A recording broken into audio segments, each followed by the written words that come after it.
Vamos lá, vamos começar. Então, boa tarde a todos. Para quem não me conhece, meu nome é Francisco Valder Ferreira da Silva, mas podem me chamar por Valder, tá bom?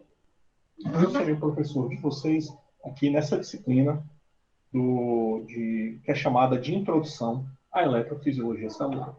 Não, Saulo, provavelmente eu acho que o meu microfone deve estar um pouco distante. Vocês conseguem me escutar bem agora? Está abaixo, professor. Tá. Vou tentar falar um pouco mais alto aqui. Tá certo? Bom, então vamos lá. Então, essa disciplina é uma disciplina de introdução à eletrofisiologia celular. É uma disciplina que já está com um tempinho que ela não é ofertada no nosso programa.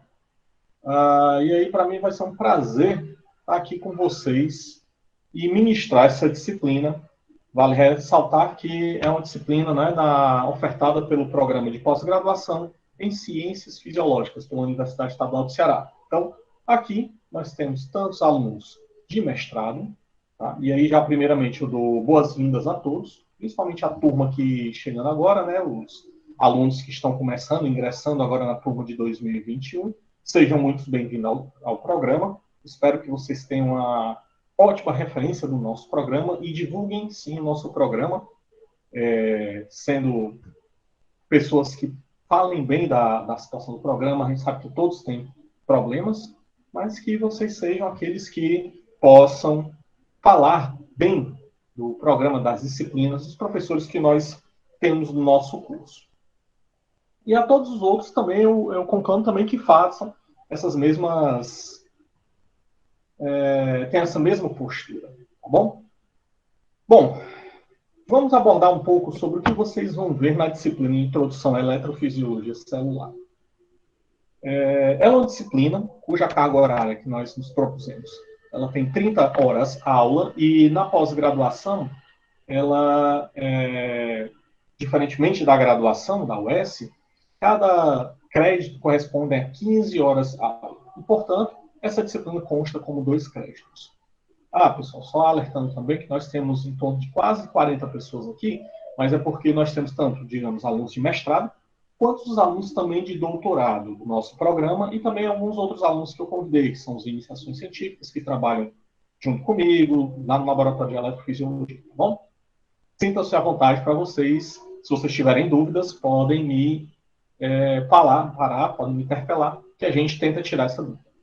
Então, a carga horária dessa disciplina eu coloquei como 30 horas aula. E os professores que estarão com vocês nessa disciplina, além de mim, né, nós teremos também as contribuições do professor José Henrique Leal Cardoso, que é o chefe do Laboratório de Eletrofisiologia, e da professora doutora Kelly Chamaira da Silva Alves, que ela também vai colaborar nos conteúdos que vocês vão ver ao longo do curso.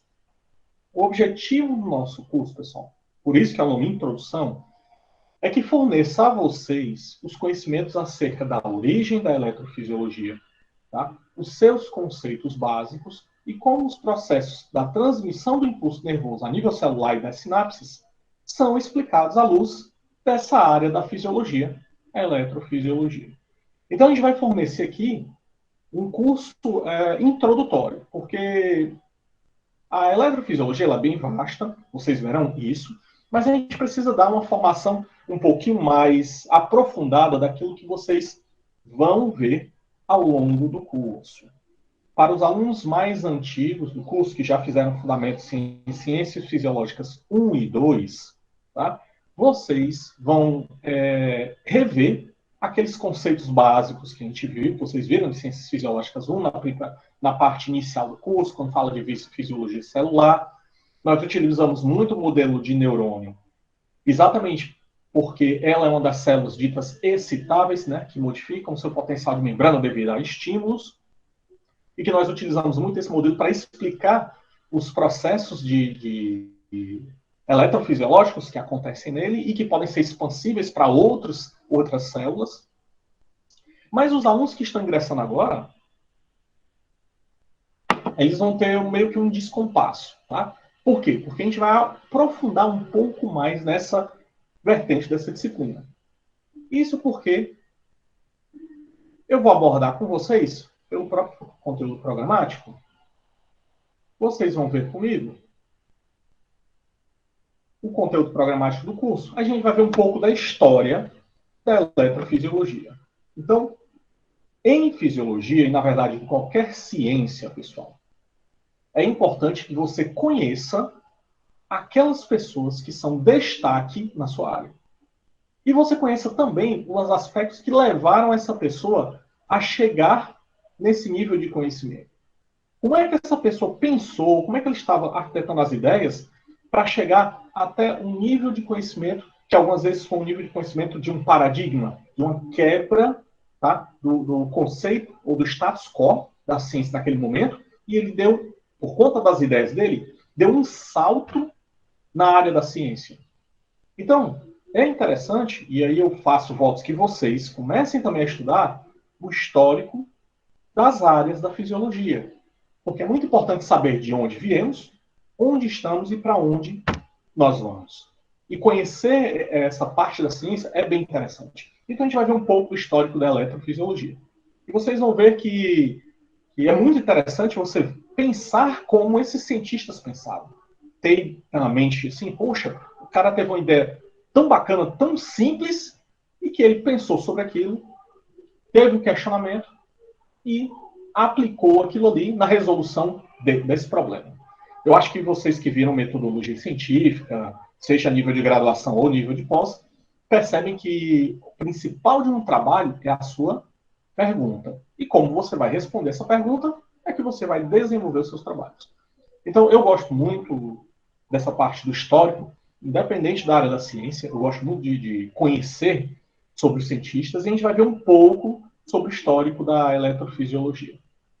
E aí, pessoal, eu vou abordar com vocês algumas particularidades ou algumas áreas das ciências que são importantíssimas para a compreensão da eletrofisiologia, ou pelo menos a sua introdução. Eu vou falar dos conceitos básicos da física e da matemática, que aqui, quando eu fiz essa ementa, eu não tinha vislumbrado a necessidade da matemática, mas a gente vai precisar sim ver um conceito básico da matemática para que vocês possam compreender a eletrofisiologia. E, na verdade, pessoal, não só a eletrofisiologia, mas, na verdade, também a parte da fisiologia como um todo. Para aqueles que já estudam o livro da Margarida Melo Aires, podem perceber que tem partes dos capítulos, eu tenho certeza que vocês já viram isso, que vocês abrem as páginas, principalmente na parte inicial, de fisiologia celular, vocês dão uma olhada e vê um monte de continha, não preciso disso, passa. Aí vem outra página cheia de conta, passa, passa, passa. Quando, na verdade, é interessante vocês conhecerem, sim, um pouco da matemática. E aqui a gente vai ver esses conceitos, tanto da matemática, e aí que conceitos são esses, Walter? A gente vai rever numa aula dessas, como, por exemplo, funções. Né? A gente vai começar bem simples, né? O que são funções, a diferença para a equação. A gente vai entrar nas famílias de funções, e depois a gente entra numa coisa bem interessante, que é chamado de derivada das funções. Aí tu fala, meu pai do céu. Que é isso? Não se preocupem, mas nós na fisiologia, utilizamos diversos conceitos matemáticos que nós não sabemos que são na matemática. Por exemplo, quantos de vocês que já estudaram a fisiologia já falaram ou já ouviram falar sobre gradiente de concentração? Pois bem, um gradiente de concentração é um conceito matemático de uma derivada parcial da concentração em relação a uma outra grandeza, pessoal. Então, temos na fisiologia como gradientes de concentração ou a derivada de um determinado sinal. Outro exemplo, no ECG. Acho que alguns de vocês devem conhecer, pelo menos para a sigla do eletrocardiograma, o ECG, que você tem um sinal do ECG, que é um sinal clássico, característico. A gente vai ver até pelo menos na aula de hoje, uma figurinha clássica. Mas quem já fez um ECG, lembra que você tem uma medida do ECG, mas as suas derivações. O que são essas derivações? Então, de novo, utilizando um conceito matemático que na fisiologia é visto, mas que algumas vezes nós não associamos a isso. Seja porque grande parte das pessoas não tem a formação nessa área, não é claro, ou seja porque ainda não teve uma pessoa que possa fazer essa correlação. Então aqui a gente vai fazer um pouco disso. E a gente vai ver um pouco da física também, que vocês vão utilizar no curso de eletrofisiologia. Mas basicamente a parte de eletricidade e um pouco da termodinâmica. E por que da eletricidade? Porque a gente vai precisar rever alguns conceitos, como, por exemplo, o que é um íon. Todo mundo sabe que um íon é nada mais que um átomo que ele está carregado. Seja carregado positivamente, que aí eu chamo ele de um cátion, e que, na verdade, ele tem uma retirada de elétrons da sua camada mais externa, ou aquele que ganhou elétrons e, portanto, nós temos um excesso de elétrons, e, portanto, eles são chamados de ânions. E aí onde entra o conceito de carga. E aí o conceito de carga é exatamente está relacionado com a parte da eletricidade. E que essas cargas vão gerar campos elétricos. E que esses campos elétricos vão interagir com outros campos por meio de uma força elétrica. Pois bem, então nós vamos ver esses conceitos que vão ser necessários. E aí é tanto que depois a gente vai entrar na parte da estrutura da membrana. Aí é bem simples a parte da estrutura da membrana, a gente vai ver que é uma bicamada lipídica, mas que existe a difusão de substâncias através dessa membrana.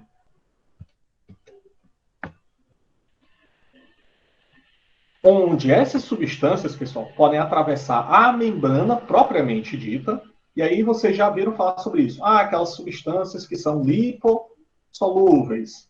Mas tem substâncias que não são lipossolúveis. Elas são mais favoráveis a serem dissolvidas em meio aquosos ou hidrossolúveis. Mas será que elas também podem passar através da membrana? Podem. Mas para isso a gente precisa de estruturas especiais que permitam a passagem dessas substâncias. Então, primeiramente, a gente vai ver essas características e principalmente falar sobre a difusão simples e difusão facilitada. E se, de novo, vocês lembrarem, aqui, para quem viu a parte de biofísica, vai lembrar de uma equação que é a lei de Fick para difusão. E a lei de Fick para difusão é nada mais que uma taxa de variação, ou uma derivada da concentração em função do comprimento. Olha de novo o cálculo aparecendo aí. Então a gente vai precisar desses conceitos para entender a lei de difusão de Fick e entender alguns outros aspectos.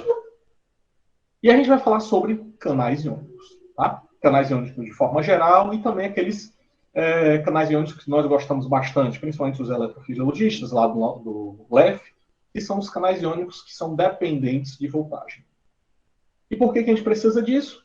Uma vez que vocês saibam desses conceitos, nós agora vamos entrar nas propriedades elétricas da membrana celular e construir o que eu chamo de um análogo elétrico de membrana. Nós podemos fazer diversas analogias para compreender melhor, tá, os sistemas fisiológicos. Tá?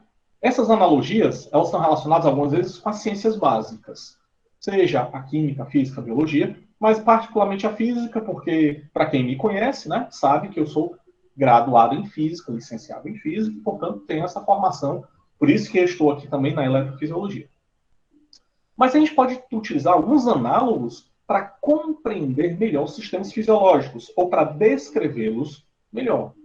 Por exemplo, quem de vocês aqui, e eu sei que tem bastante fisioterapeutas, trabalham com o sistema pulmonar, deve ter ouvido falar que o sistema pulmonar pode ser simulado, ou pode ter uma equivalência, como se eu tivesse um sistema massa-mola, onde eu tenho elementos que vão fazer com que esse pulmão seja elástico, e, portanto, como se fosse uma mola, lá da física, aquele conceito lá da lei de Hooke, F igual a menos kx? Exatamente.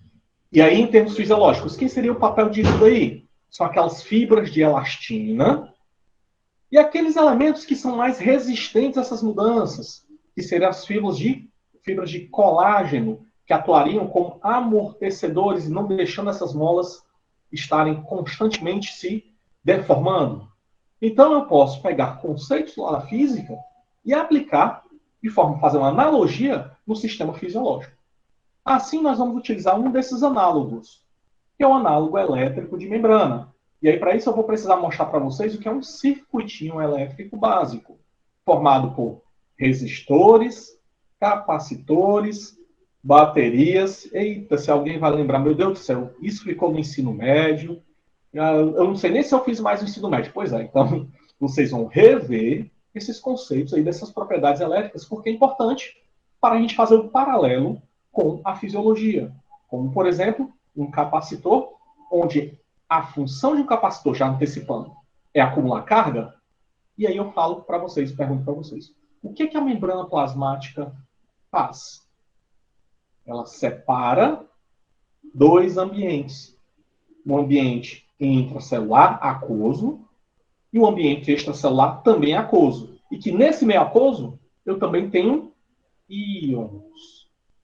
E que se tem íons, eles possuem cargas. E, portanto, a membrana plasmática também pode separar esses dois meios com cargas. Ora, mas isso daí, em termos de analogia, é a mesma coisa de um capacitor.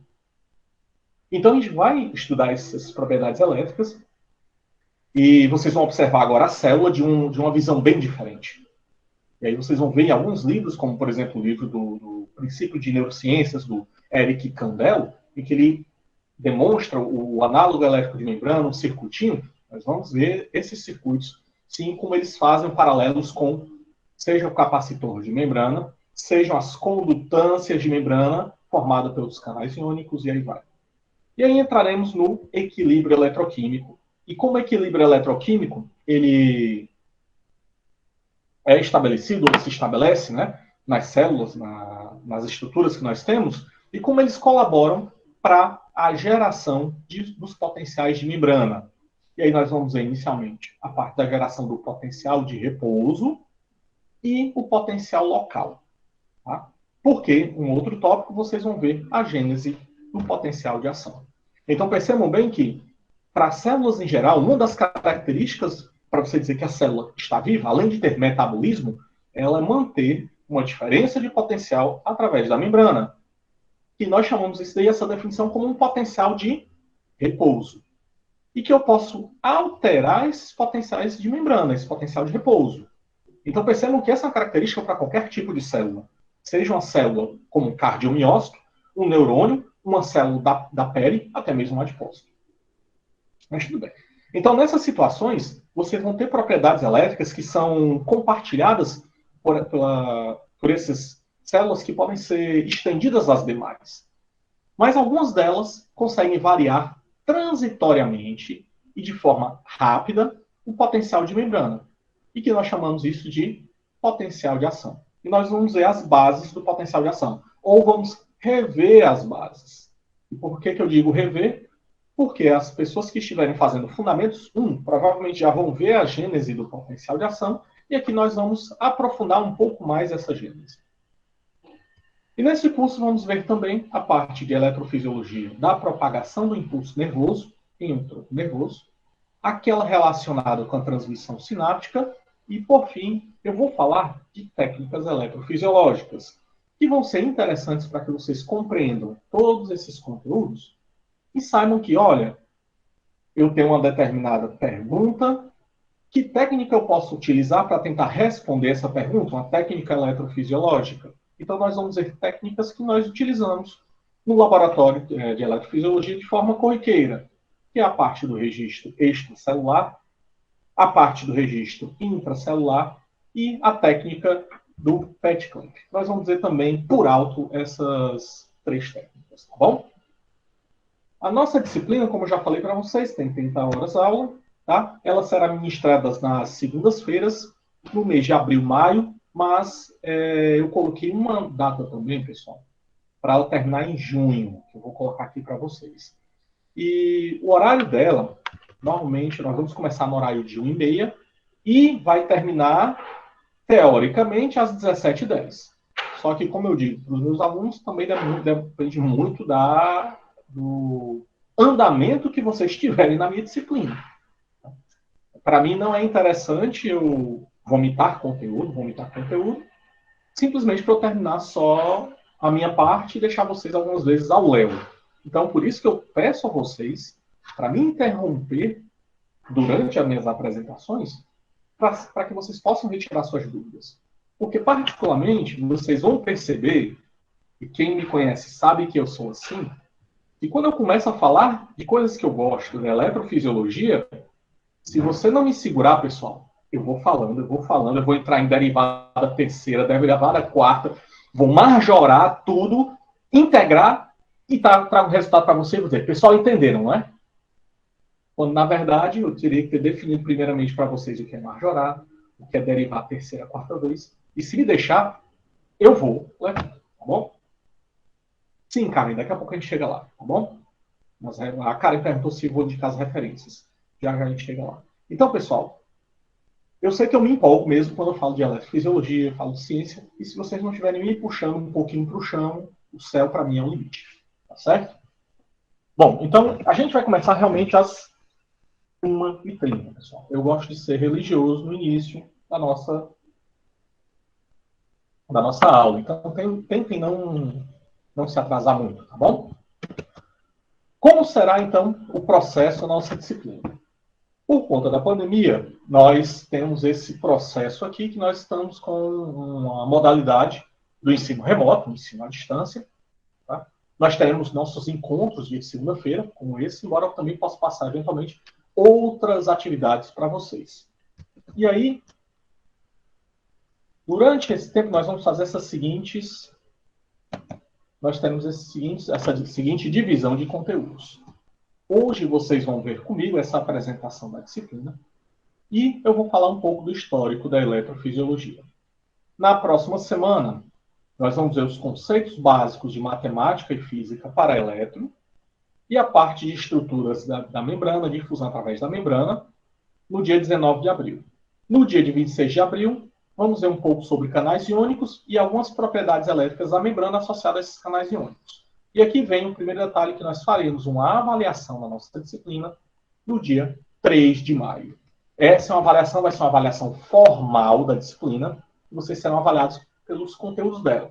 Não é a apresentação de seminários, não. Uma avaliaçãozinha formal, uma provinha que vocês terão que resolver. Tá? Aqueles alunos que estão matriculados. Os ouvintes não são obrigados a realizar essa avaliação.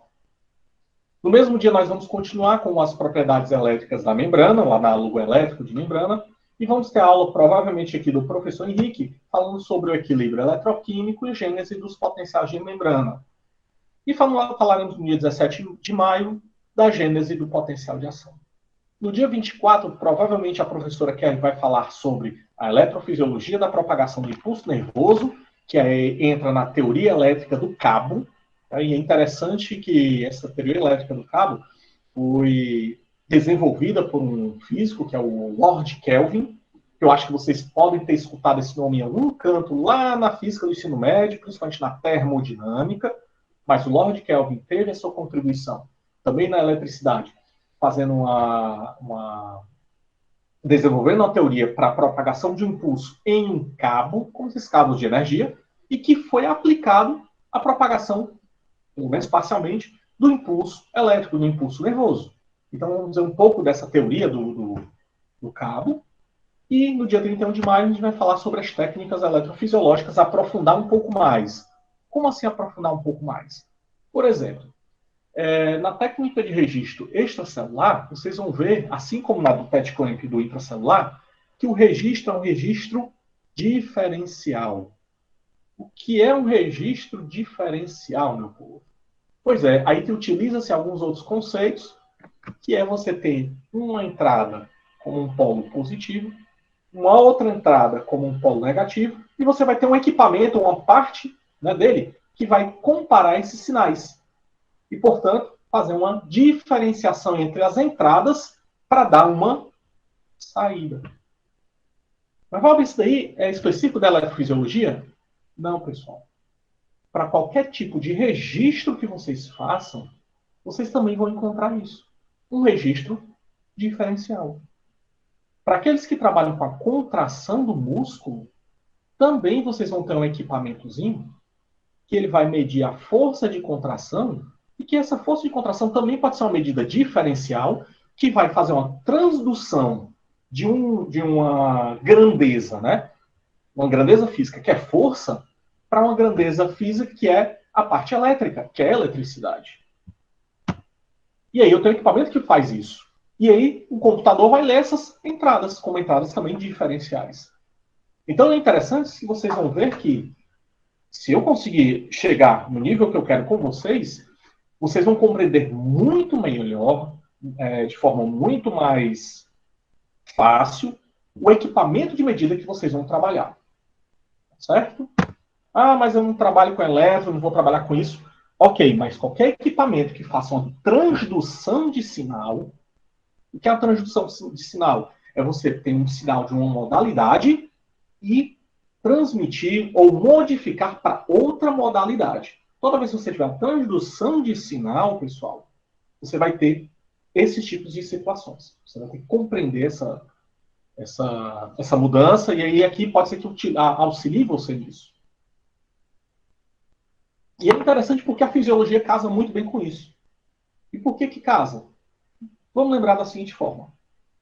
Se eu tiver uma modalidade sensorial, por exemplo, meu braço, tocar o meu braço. Esse estímulo aqui, tocar o braço, vocês concordam comigo? É um estímulo mecânico. Eu estou deformando a superfície do meu braço. Então, isso aqui, em termos de uma grandeza, é uma força que está sendo aplicada na área, que dá pressão. Ok? Mas o que é que acontece? Como é que o meu córtex vai interpretar isso? Eu tenho que ter terminações, eu tenho que ter transdutores que façam a conversão desse estímulo, que é um estímulo de força, para algo que o sistema nervoso central compreenda, que é um fenômeno elétrico. Tá? Da mesma forma, se eu tiver uma alteração na concentração de CO2, eu tenho que ter sensores que vão detectar no sangue essa elevação do CO2 e faça com que esse estímulo de aumento de concentração de CO2 seja transduzido para um fenômeno elétrico para que o córtex compreenda. Então vejam, a fisiologia do nosso corpo faz isso. Então nossos equipamentos também vão fazer isso. Eles vão pegar medidas fisiológicas e fazer uma conversão para algo que o computador consiga ler, consiga compreender, que é um sinal elétrico. É claro que, em termos de eletrofisiologia, acrescenta um pouco mais de complexidade, não em eletrofisiologia, mas em geral, para qualquer equipamento elétrico, porque eu preciso transformar isso em um impulso elétrico, e desse impulso elétrico eu preciso converter um sinal analógico em um sinal digital, que o computador só consegue ler 0 e 1. Ah, Valber, é por isso que tem um equipamento lá no meu laboratório, que é uma placa conversora analógica digital. Exatamente. Ele vai converter um sinal que é analógico para um sinal digital, porque o computador só consegue ler esses sinais. Tá? Vamos lá. Acerca da bibliografia. Vocês podem encontrar grande parte desses conteúdos nos livros textos de fisiologia. Mas eu vou adotar alguns deles aqui, porque nem todos os conteúdos vão estar abordados no livro de fisiologia. Então, por exemplo, nós vamos trabalhar com o livro da Margarida Melo Aires. Para quem tiver essa versãozinha aqui, pessoal, do livrozinho da Margarida, bacaninha, a gente vai trabalhar. Esse aqui, no caso que eu tenho aqui, eu acho que é a quarta edição. Tá? Vocês podem, então, utilizar o livro da Margarida para ver essa parte da condução nervosa, a parte do equilíbrio eletroquímico, porque na Margarida, pessoal, os professores que construíram, ou que fizeram esses textos, eu acho que eles tinham também uma formação na matemática, e eles carregaram a mão um pouquinho nessa matemática. E aí vem um pouco a minha função para que eu esteja junto com vocês para a gente tentar destrinchar um pouquinho mais. Então, o livro da Margarida muito bom, mas o Bernie Levy também é um livro muito bom. Vocês também podem utilizar, certo? Deixa eu me organizar aqui direitinho. Bom, o outro livro, já que a gente vai abordar um pouco da matemática, pessoal, eu sugiro a vocês procurarem um livro de cálculo. Tá? Claro, não vou abordar todo o livro do cálculo, mas a gente vai ver a parte inicial, que seria o chamado do pré-cálculo. O que é o pré-cálculo? É a parte de funções, e eu vou dar os tópicos para vocês sobre a parte de derivada, porque é importante, principalmente para quem vai trabalhar com elétron, o que é a primeira derivada de um sinal? A derivada está associada com a inclinação da reta tangente? Então a gente vai ver um pouquinho desses conceitos de cálculo, tá bom? Então, quem já tiver um livro de cálculo, ótimo. Quem não tiver, pode procurar na internet, é fácil vocês encontrarem livro de cálculo. Depois até eu mostro para vocês um local para vocês pegarem um livro PDF, né? Cálculo que é gratuito. E aí a gente entra no outro conceito que a gente vai falar sobre a parte de física. Vocês vão precisar de um livro de física básica. Tá? Vocês podem ir atrás, seja do Resnick, o volume 3, porque o volume 3 ele fala sobre a parte de eletricidade e magnetismo. Tá? Então, vocês vão precisar de uma literatura para que vocês compreendam bem o que é um circuito elétrico, o que é resistor, o que é um capacitor. Então, no volume 3 dos de física, vocês conseguem encontrar. Esse daqui, o verdinho, é porque o autor é o C. Ray, que está na bibliografia recomendada. Mas se você perguntar para qualquer amigo seu da área de exatas, seja da engenharia, física, também é utilizado o livro do Resnick, Halliday Resnick. Também pode ser utilizado. Tá bom? E aí entram 12 literaturas bem específicas. Que aí a gente entra no Ion Channels of Excitable Membranes, que é do livro do Bertil Healy. Esse daqui é uma das bíblias do eletrofisiologista. Tá? O eletrofisiologista que se preze, ele tem que ler esse livro. Então, eu particularmente não consegui ler o livro, então ainda não sou eletrofisiologista que me prezo porque eu não consegui compreender totalmente esse livro. Mas vocês também conseguem encontrar na internet alguns capítulos do livro do Ion Channels. É um livro muito bacana, ele é antigo, mas é muito bacana porque ele vai mostrar toda essa parte da eletrofisiologia, tá? Do Bertil Healy. E existem alguns outros que eu posso depois passar para vocês. Esse aqui tem um exemplar na biblioteca da UES, só que infelizmente nós estamos com a biblioteca fechada. Não se preocupe não, pessoal, vai dar certo. Eu, Lídia e Emanuela. Que é o Fisiologia da Célula Excitável. Esse daqui é do David Edley. É muito bom. Ele tem na biblioteca, mas como está fechada, vou ver se eu consigo para vocês um PDF. Pode ser que o pessoal tenha aí. E aí, tem outras literaturas que são alguns artigos, tá? Que eu vou passar para vocês também ao longo da nossa disciplina. Então, como vocês viram, nós temos toda essa bibliografia recomendada e vocês farão, ao longo do nosso curso, 2 avaliações. Só que em cada aula, vocês também terão que fazer algumas outras atividades. Então, ao final da nossa aula, quando nós terminarmos, eu vou passar quais são as atividades que vocês têm que fazer e dar o prazo de entrega. Por exemplo, hoje, particularmente, hoje é a nossa aula introdutória, mas eu já vou dizer para vocês que ao final da aula eu vou passar artigos para vocês lerem, tá? E me entregarem depois. No final da aula eu falo como vai ser. Mas é isso que vocês vão fazer. Então, toda aula vocês vão ter essas atividades e como se fossem também preparatórios para a avaliação da disciplina de vocês. Tá bom? É uma disciplina que é muito bacana, mas aparentemente, né, como vocês estão vendo, não estou assustando vocês. Embora eu imagine que possa alguns de vocês estarem um pouco assustados, porque é um início de uma disciplina que é bem específica. Não é disciplina obrigatória do nosso curso, mas é uma disciplina importantíssima para quem quer compreender a eletrofisiologia e quem vai trabalhar também com a eletrofisiologia. Mas vocês vão ver que vocês fazendo essas atividades, vocês conseguem lidar com ela. Mas vocês também têm que ter a proatividade de vocês. Não deixem para acumular conteúdos. E é por isso que eu coloquei nossa disciplina não sendo modular, mas tendo uma semana de intervalo para que vocês possam estudar os textos e amadurecer os conhecimentos. Ok, pessoal?